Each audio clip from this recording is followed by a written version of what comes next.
Hello बच्चों, आशा करते हैं आप सब बहुत अच्छे होंगे। आप सबकी पढ़ाई बढ़िया से चल रही होगी। स्वागत करते हैं आप सबका पीवी स्टडी सेंटर में। जैसा कि हम लोगों ने पिछले क्लास में बहुपद में हम लोग सीखे थे कि शून्य क्या होते हैं, गुणांक क्या होते हैं, बहुपद के शून्य और गुणांकों के बीच संबंध की सत्यता की जांच कैसे की जाती है, ये सब हम लोग सीखे थे। और ये क्या है, बहुपद का ये पार्ट तीसरा वीडियो है। इससे पहले अगर आप लोग पहले वीडियो और सेकंड वीडियो नहीं देखे हैं, पहले उसको देख लीजिएगा। बहुत अच्छे तरीके से समझाया गया है। और एक बार देख लेते हैं तो आपको बहुपद में किसी तरह की दिक्कत नहीं आने वाली है। और अगर देख चुके हैं तो आगे इसको देख रहे हैं। क्या है कि ये जो क्वेश्चन है पिछले वीडियो में हम इसको दिए थे, लगाए होंगे तो कमेंट में बताए होंगे, नहीं लगाए होंगे तो इसको आइए फिर हम यहाँ पर लगा दे रहे हैं। और इसमें हम लोग बताए थे क्या चीज कि अगर द्विघात बहुपद है तो शून्यकों की संख्या दो होती है। अगर दो शून्यक होते हैं तो शून्यकों में दो संबंध हम लोग निकाले थे कल। अल्फा प्लस में बीटा जो होता है ये बराबर होता है -b/a के, और अल्फा इंटू बीटा जो होता है ये बराबर होता है c/a के। जहां पर ये अल्फा बीटा क्या है, बहुपद के शून्यक है। और ए बी सी जो तीनों चीज दिखाई दे रहा है ये क्या है, बहुपद के गुणांक होते हैं। ठीक है ना। तो ये संबंध हम लोग सीखे थे। जैसे कि मान लीजिए ए एक्स स्क्वायर प्लस में बी एक्स प्लस में सी लिखा है, तो ये बहुपद है। तो इसमें ये एक्स स्क्वायर चर है, तो इसी का गुणांक जो है ए 2x स्क्वायर का गुणांक है। यहाँ पर हमारे पास एक्स है तो एक्स ये गुणांक है बी, तो ये चर है एक का गुणांक है और ये अचर पद होता है। तो इस तरीके से हम लोग ये दोनों सीखे थे। अब आइए हम इसको करते हैं। लिखेंगे क्या, सबसे पहले लिखेंगे हल। क्वेश्चन क्या है, एक्स स्क्वायर प्लस में 7x प्लस में 10। अब इसको हल करने का तरीका भी कल बताए थे, गुणनखंड कैसे करते हैं। सबसे पहले क्या करते हैं हम लोग, एक्स स्क्वायर का जो गुणांक है, गुणांक एक्स स्क्वायर का गुणांक उसका हम गुणा करते हैं किससे, अचर पद से। अचर पद से हमारे एक्स स्क्वायर का गुणांक खोजिए। एक्स स्क्वायर कहाँ, पहली बात एक्स स्क्वायर यहाँ है, गुणा में कुछ नहीं है तो एक मान लेंगे। हमारा एक्स स्क्वायर गुणा कितना है, एक है। अचर पद कितना है, अचर पद 10 है। तो और इसका गुणा करने पर क्या आ गया, 10। ठीक है ना। अच्छा, अब क्या करते हैं, इसी 10 को तोड़ा जाता है दो भागों में। इसी 10 को ऐसे तोड़ते हैं दो भागों में कि गुणा करें। इसको ऐसे दो भागों में तोड़ें कि इसका फिर उन दोनों संख्याओं का अगर गुणा करें तो हमें फिर से वही 10 मिल जाए। क्या करें, ये एक्स लिखा है, गुणा लिखा है, गुणा करें तो हमें 10 मिल जाए। और क्या करें, और क्या करें कि हमें बीच वाली संख्या, देखिए एक बार गुणा करें तो हमें 10 मिल जाए, यही वाला मिल जाए, जैसे कि ये वाला चीज मिल जाए। अच्छा, एक्स स्क्वायर गुणा और अचर पद गुणनफल मिल जाए। और ये इससे पहले जो चिन्ह था प्लस, यहाँ पर लिखेंगे प्लस, और जोड़ने पर उन्हीं दोनों संख्या को जोड़ने पर हमें ये बीच वाला संख्या मिल जाए 7।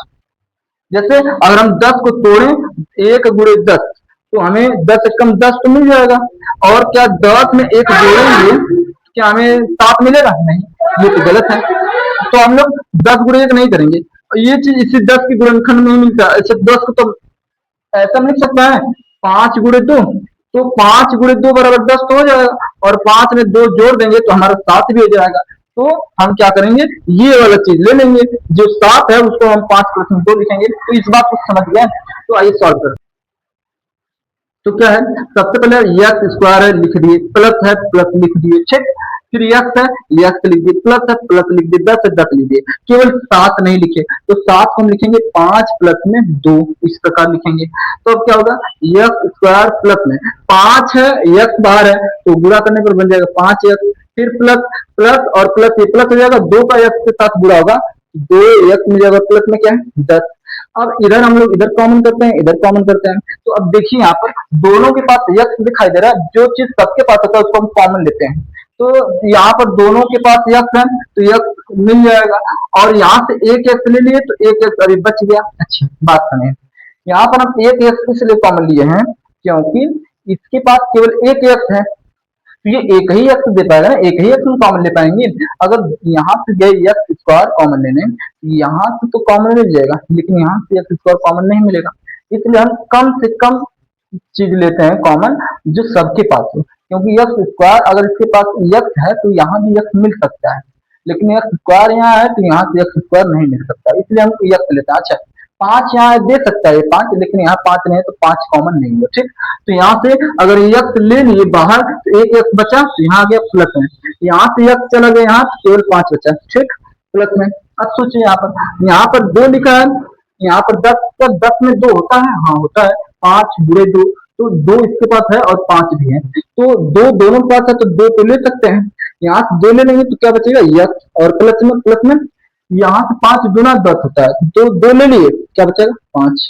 मतलब ऐसा कॉमन लेते हैं कि ब्रैकेट में सेम चीज है। अब बताइए, अब देखिए यहाँ पे ये जो प्लस है, ये प्लस क्या आता है अलग अलग चीजों में बांट देता है हर चीज को, तो ये प्लस के कारण यहाँ पर एक टुकड़ा हो गया, एक टुकड़ा यहाँ पर हो गया। अब मान लीजिए ये टुकड़ा एक घर है, ये टुकड़ा भी एक घर है, तो इस घर में अगर हम लोग देखें ये वाला एक सामान है, जैसे कि मान लीजिए ये क्या है एक रंग है, ये क्या है एक रंग है लाल रंग का, ये क्या है एक लाल रंग है, तो सेम यही वाला यहाँ भी रंग है, ये भी लाल रंग, ये भी लाल रंग, ये लाल वाला रंग दोनों के पास है, तो ये दोनों से मिल सकता है, हाँ मिलेगा। तो लाल रंग यक्स प्लस में पांच, इसके घर से हम ले लेंगे ये वाला, तो क्या बचेगा केवल यक्स बचेगा, फिर प्लस इसके घर से भी ले लेंगे ये वाला चीज, तो क्या बचेगा दो, कॉमन कर लिए तो ये बचा। और बराबर में लिखते हैं क्या चीज जीरो, बराबर में सबके लिखते हैं जीरो जीरो जीरो, ठीक जीरो। अब सुनिए ध्यान से, अब दो नंबर अगर आपस में लिखे हैं एक ये और बराबर में जीरो है, तो सोचिए बताइए कि दो संख्या है और गुणा कब आता है, दो चीजों का गुणा करना है तो जीरो कब आता है, जीरो तब आता है जब हम दो चीज का आपस में गुणा करें उसमें से एक चीज क्या हो जीरो हो, तब जाके आंसर जीरो आता है। अगर दोनों में से कोई भी जीरो नहीं है तो कभी हम लोगों को जीरो ही नहीं मिलेगा, ठीक है ना। तो इसका मतलब ये हुआ कि ये जीरो होगा या फिर ये जीरो होगा, दोनों में से कोई जीरो होगा। तो हम मान लेना है कि एक्स प्लस में जो पांच है ये जीरो है, तो कोई कहेगा कि ये क्या नहीं जीरो, तो हम कहेंगे कि मान लेते हैं कि क्या पता यही जीरो हो, दोनों में से कोई भी जीरो हो सकता है। अच्छा, तो यहाँ से यक्स का वैल्यू क्या आएगा, ये प्लस पांच इधर जाएगा तो आ जाएगा माइनस का पांच, तो हमें एक यक्स का वैल्यू निकल कर आया। और यहाँ पर यक्स है जो ये प्लस दो इधर जाएगा तो यक्स इक्वल टू आएगा माइनस दो, यक्स हमें ये दूसरा वैल्यू आया, ठीक। तो ये हम लोग दो शून्य निकाले, तो हम कहेंगे हमारा एक शून्य क्या आ गया, शून्य शून्य, एक शून्य का आ गया हमारा क्या चीज माइनस का पांच, और दूसरा शून्य क्या आ गया, शून्य का आ गया क्या चीज माइनस का दो। शून्य को हम लोग अल्फा से दर्शा देते हैं पहले वाले को, तो माइनस का पांच, और दूसरे वाले को बीटा से दर्शा देते हैं तो आ गया माइनस का दो। इस तरह से हम लोग शून्य निकाल दिए, ठीक है ना। अब समझते हैं शून्य को और गुणांकों के बीच में संबंध जो है उसको सिद्ध कैसे करेंगे, ठीक है। तो आइए समझते हैं यहाँ पर, जैसे कि अब हम लोग सिद्ध करेंगे संबंध की सत्यता की जांच करेंगे, तो हम लोग लिखेंगे क्या चीज सत्यता, सत्यता की जांच, सत्यता की जांच। तो सत्यता की जांच के लिए देखिए ध्यान से क्या है कि सब वैल्यू पहले हम लोग लिख लेते हैं। हमें अल्फा का मान कितना मिल गया है, अल्फा का मान मिल गया है, अल्फा मान मिल गया है माइनस का पांच, बीटा का मान मिल गया है कितना माइनस का दो, माइनस का दो। हमें फिर ए का मान पूछे अगर, मतलब यक्स स्क्वायर के गुणांक का मान, ए का मान तो हम लोग चेक करेंगे, तो ये हमारा बहुपद था तो ए का मान यहाँ एक है, यक्स स्क्वायर का गुणांक होता है ए, तो ए का मान कितना है एक है, कॉमा बी का मान कितना है, तो हमारे पास ये जो यक्स का गुणांक होता है इसको बी कहते हैं, तो बी का मान कितना है सात है, और अचर पर सी का मान कितना है तो दस है, ठीक। इस तरीके से हो गया। तो हम लोग पढ़े क्या है, पहला संबंध क्या होता है, तो पहला संबंध क्या होता है शून्यकों का योग। तो हम जानते हैं शून्यकों का योग अल्फा प्लस में जो बीटा होता है ये बराबर होता है माइनस बी बटे एक, ठीक। तो अल्फा हमारा कितना है माइनस पांच, तो लिखेंगे माइनस पांच प्लस में बीटा कितना है माइनस का दो, तो लिखेंगे माइनस का दो बराबर माइनस है तो माइनस, फिर बी का मान हम लोग लिखेंगे सात दिया है तो लिखेंगे सात बटे ए का मान एक है तो लिखेंगे एक।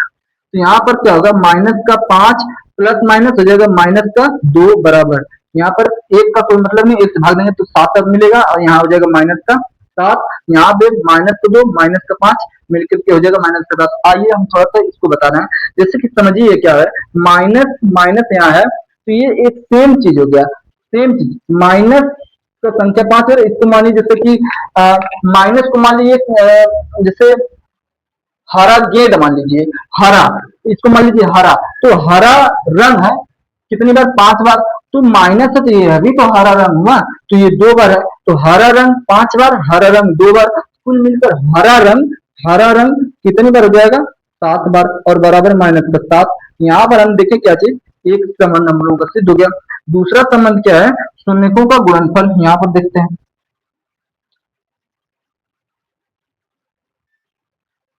शून्यकों का गुणनफल।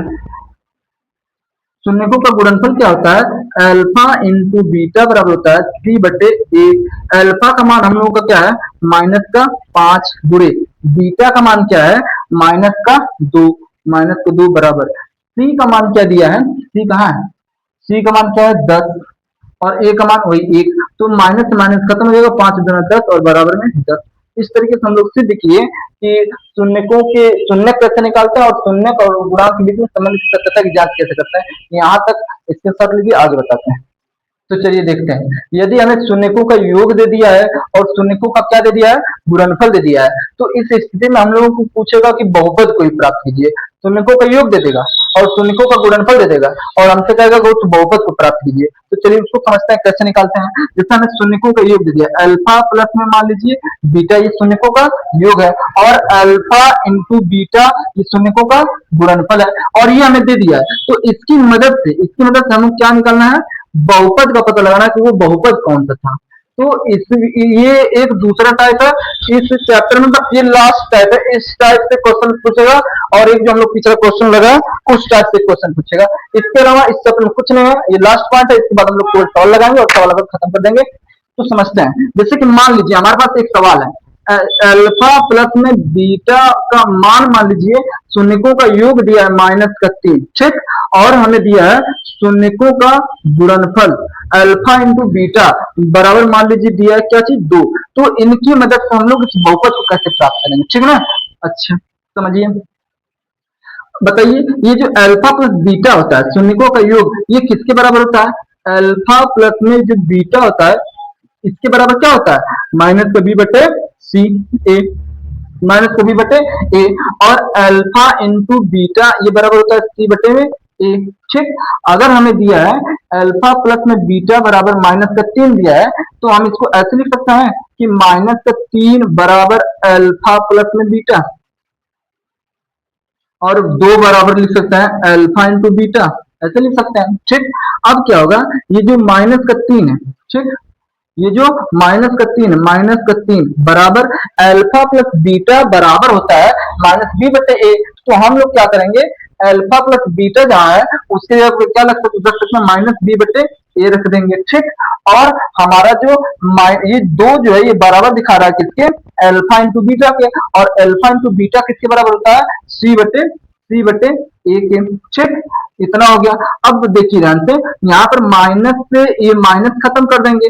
अब यहाँ ध्यान से अगर देखिए तो यहाँ पर क्या है, 3 बराबर बी बटे ए, और यहाँ पर क्या दिखाई दे रहा है, 2 बराबर सी बटे ए, ठीक। अच्छा इसके बटे में अगर कुछ नहीं तो बटे में 1 मान सकते हैं, इसके बटे में कुछ नहीं तो बटे में क्या मान सकते हैं, 1 मान सकते हैं। और यहाँ देखिए ध्यान से, बी के बराबर क्या दिखाई दे रहा है, 3। तो यहाँ पर हम डायरेक्ट कह देंगे कि हमें बी का मान पता चले, उसको छोड़िए पहले ए सीधे यहाँ दिखाई दे रहा है ए का मान कितना, 1। यहाँ ए का मान दिखाई दे रहा है 1। जब दोनों जगह वैल्यू सेम दिखाए, ठीक, तो हम लोग मान लेंगे कि वो असली मान है। तो ए का मान यहाँ क्या मिला, 1 मिला। और ये जो b है, तो b तो और कहीं तो है नहीं, b का एक ही मान क्या दिखा रहा है, 3। तो ये b का मान क्या हो गया, 3। और हमारे पास जो c दिखाई दे रहा है, c भी तो एक ही जगह है, तो c का मान कितना दिखाई दे रहा है, 2। तो हम c की जगह क्या लिख देंगे, 2। तो हमें a b c का मान मिल गया। तो इसकी मदद से अब क्या हो जाएगा, हम एक बहुपद निकाल लेंगे। जैसे बहुपद क्या होता है, बहुपद होता है ए एक्स स्क्वायर प्लस में बी एक्स प्लस में सी बराबर 0 होता है, ये बहुपद होता है। तो हम कहेंगे हमारा a का मान कितना मिल गया, 1। तो हम लिखेंगे एक्स स्क्वायर और 1 लिख देंगे, और प्लस में b का मान क्या मिल गया, 3। तो लिखेंगे 3 एक्स प्लस c का मान क्या मिल गया, 2। तो लिख देंगे 2। तो हमारा ये आ गया आंसर, ठीक। इस तरीके से निकालते हैं हम क्या चीज, अगर बहुपदों शून्यकों का योग दिया है और शून्यकों का गुणनफल दिया है, तो हम बहुपद को कैसे निकालते हैं। आइए हम एक और सवाल देखते हैं, इसका स्क्रीनशॉट ले लीजिए।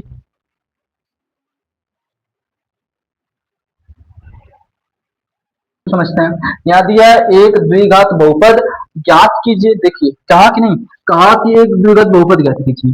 जहां शून्यकों का योग और गुणनफल क्रमशः दिया है, क्रमशः 6 तथा 9 दिया है। ठीक है ना। तो हमें क्या दिया है, शून्यकों का योग क्या दिया है, पहला पॉइंट लिखेंगे हल। शून्यकों का योग दिया है बराबर क्या चीज दिया है, शून्यकों का योग 6। ठीक। अच्छा, अगला पॉइंट क्या दिया है, शून्यकों